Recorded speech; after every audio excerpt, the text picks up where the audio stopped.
Welcome to this video on data pre-processing. As the meeting transcripts are in PDF format, we need to extract the relevant text from it. This can be done in Python using the PyPDF library. The extracted text would be of the entire meeting including the Q&A session, which is not relevant for us. We have already identified a pattern in the starting and ending of the Fed chairman's speech.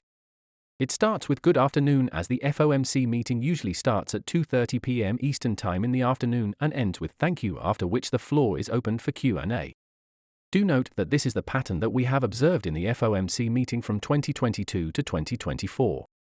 If you use some other dataset, then there might be some other patterns in it.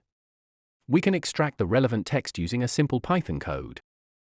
While extracting the text using the PyPDF Python library, there might be some extra information in the extracted text like the header and footer text.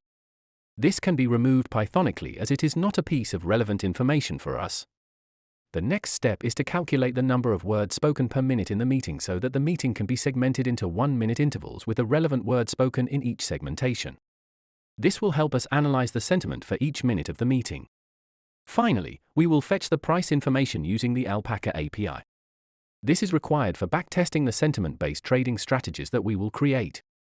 That's all for this video.